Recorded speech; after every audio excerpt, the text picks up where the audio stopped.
সব ভাঙছো কেন?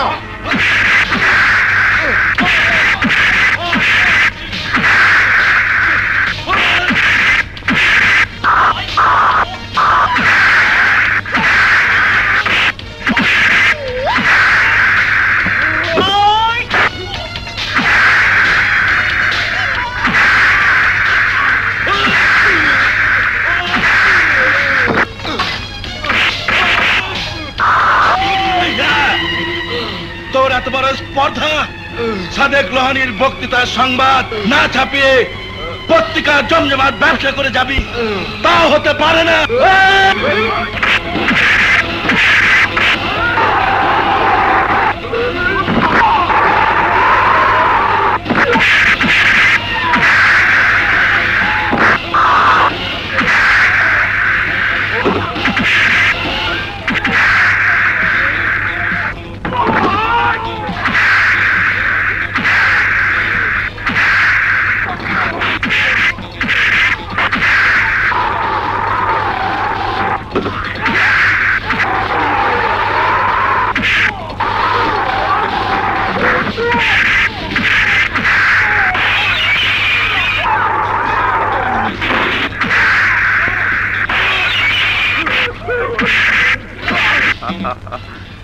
Thank you friend, আমার জীবন বাঁচিয়েছো। জানি না তুমি কে, শুধু এতটুকু জানি আজ থেকে তুমি আমার বন্ধু। আমার নাম রায়হান চৌধুরী। আমার ছোট বোন মিনা এবার এইচএসসি পাশ করেছে। ওর আশা সাংবাদিক হওয়া। পড়াশোনার পাশাপাশি আপনার পত্রিকায় কাজ করে অভিজ্ঞতা অর্জনের সুযোগ দিলে খুশি হব। বেশ, তো কাল থেকে জয়েন করতে বলো। আচ্ছা, ওরা কেন আপনার উপর হামলা করেছিল? সাদেক লোহানীর শর্ত মেনে নেয়নি বলে। শর্ত? হ্যাঁ, বছরের পর বছর লোহানী মোটা অঙ্কের চাঁদা নিয়ে যায়। এবার শর্ত দিয়েছে টাকা নয়, লোহানীকে জনসাধারণের সামনে জনপ্রিয় করার জন্য হেডলাইন দিয়ে সংবাদ ছাপাতে হবে, যাতে আগামীতে খুব সহজেই মন্ত্রী হতে পারে। আমি রাজি হইনি বলে এই হামলা চালিয়েছে। আপনি আপনার সিদ্ধান্তে অটল থাকুন, আমি আছি আপনার সাথে। ফের যদি ওই সাদেক লোহানী এই ধরনের জুলুম করে, তাহলে ওর অস্তিত্ব নিশ্চিহ্ন করে দেবার জন্য আমি আপনাকে সাহায্য করব। ইচ্ছে করছে শুয়ারের বাচ্চাগুলোকে জান্তপুতে ফেলি। কষ্ট পাইলাম, কেন বুঝিস না? ওরা পালা কুত্তা, কাউকে কামড়াতে গিয়ে নিজেরাই কামড় খেয়ে ফিরে আসবে, এটাই ওদের কর্ম। আর আমার ধর্ম ওদের সেবা শুশ্রূষা করে আবার শিকার ধরতে পাঠানো। যখন বুঝবো ওদের পুষে লাভ নেই, তখনই ঠুস। মিয়া ভাই, যদি বলেন ওই শালা রায়হান আর আসাদ খানকে একদলে শেষ করে দেই। না না না জমশেদ, বহু কষ্টে এমপি হয়েছি, আগামীতে মন্ত্রী হব। সুযোগ যখন হাতছাড়া হয়েই গেছে, তখন মন্ত্রী হওয়ার আগ পর্যন্ত চোখ কান খোলা রেখে হাত পা গুটিয়ে বসে থাকতে হবে।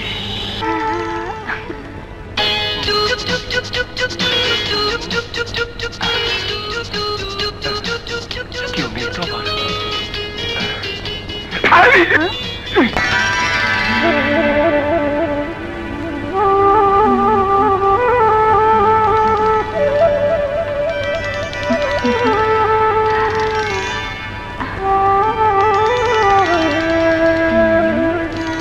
ঘুরতি দেখো খাইছে রে।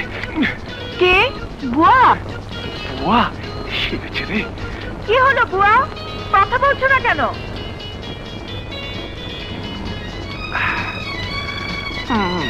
কি পড়লো? ফুলদানি। বুয়া, আমার কাপড়গুলো দিয়ে যাও। আমার কাপড়? এখানে তো কোনো পুরুষ মানুষ নেই যে আপনি তাকে দেখে লজ্জা পাবেন। কৌশল ছেড়ে এসে কাপড় পরে নিন। বুয়া, তোমার গলার স্বর এমন লাগছে কেন? এই সেরেছে রে। কাল রাতে বেশি করে ফ্রিজে ঠান্ডা পানি খেয়েছি তো, তাই গলাটা একটু বসে গেছে। তুমি তো ফ্রিজের পানি খাও না। হঠাৎ করে খাইছি তো, তাই অবস্থা। তাই বলো। শোনো, আমার গোসল করা শেষ, শীঘ্রই আমার কাপড়গুলো দিয়ে যাও। খাইছি রে। আমি অন্য কাজে যাইতেছি, আপনি এসে নিয়ে যান।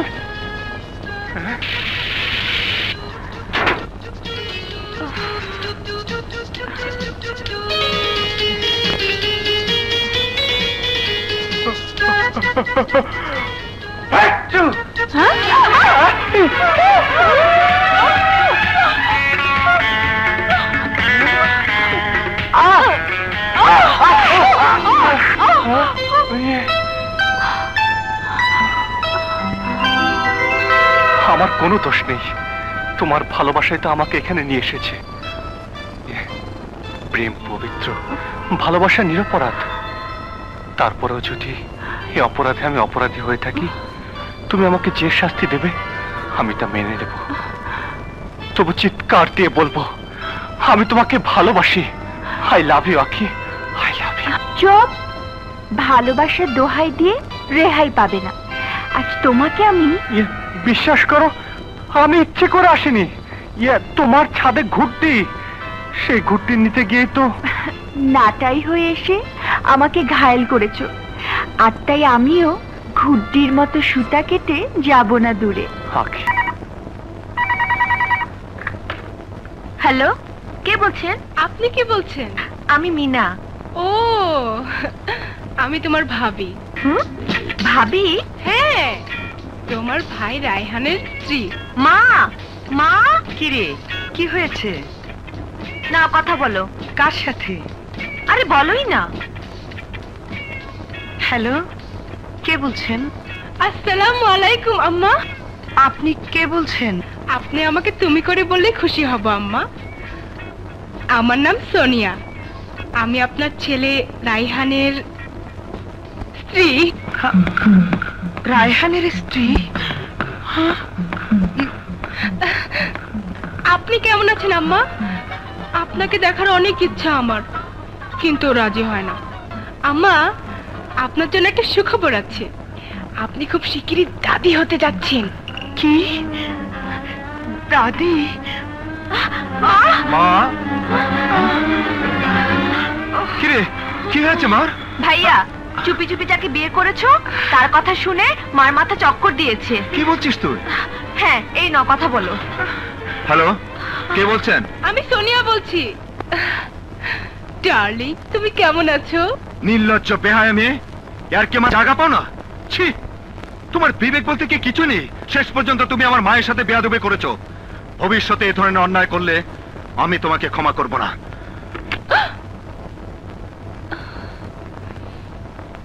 তুমি আমাকে লাভ ক্যাপসুল খাইয়ে বেশরম বানিয়ে দিয়েছো। এত সহজে তোমাকে আমি ছাড়ছি না। প্রয়োজনে প্রেমের আরেক ইতিহাস আমি রচনা করব।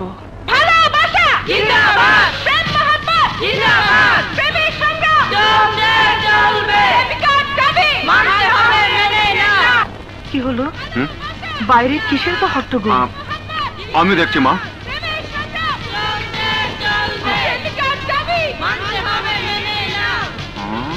দেশে কি কোনো প্রেমিকা আছে?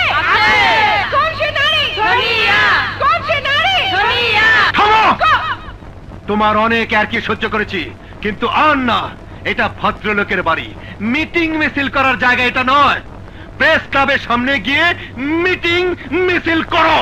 সেখানে তো আর তুমি নেই, তাই এখানে থেকেই দাবি আদায় করতে চাই। বলো, তুমি আমার দাবি মেনে নিয়েছো কি না? না, মেনে নেওয়ার প্রশ্ন আসে না। তাহলে আমি এখান থেকে এক পাও নড়বো না। আজ তোমাকে আমার দাবি মেনে নিয়ে সবার সামনে বলতে হবে তুমি আমাকে ভালোবাসো। তোমাকে বলতে হবে আই লাভ ইউ সোনিয়া। আমি তোমাকে বিয়ে করব। যদি না বলো তাহলে আন্দোলন আরো জোরদার হবে। হাঙ্গার স্ট্রাইক করে মরে যাব। মরো মরো, যত তাড়াতাড়ি মরবে ততই আমার জন্য মঙ্গল। ঠিক আছে, তোমার ইচ্ছে আজ পূরণ হবে। তুই যাও, তুই যাও, যাও। এই যাও যাও তোমরা। আমি বসলাম। বসলেন?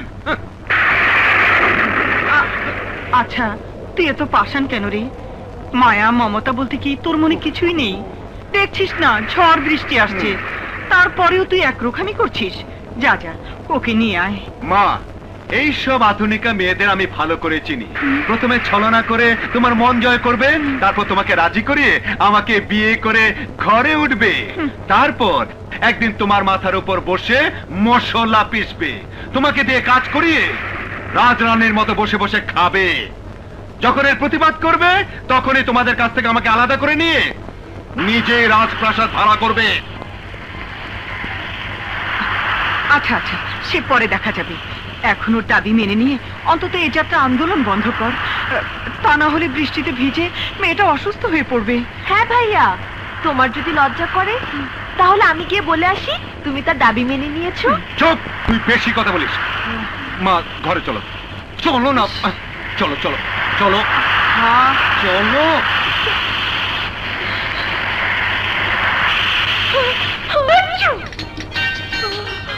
সত্যি তুই আমাকে অবাক করে দিয়েছিস। প্রেমের জন্য ঝড় বৃষ্টির মধ্যে রাস্তায় বসে সংগ্রাম করে বুঝিয়ে দিয়েছিস রায়হানকে তুই কতটুকু ভালোবাসিস। মাই ডিয়ার সিস্টার, যেভাবে সর্দি ঠান্ডা লাগিয়ে এসেছো, এখন যদি কোনো কঠিন রোগ হয়ে যায় তখন কি হবে? কিছুই হবে না।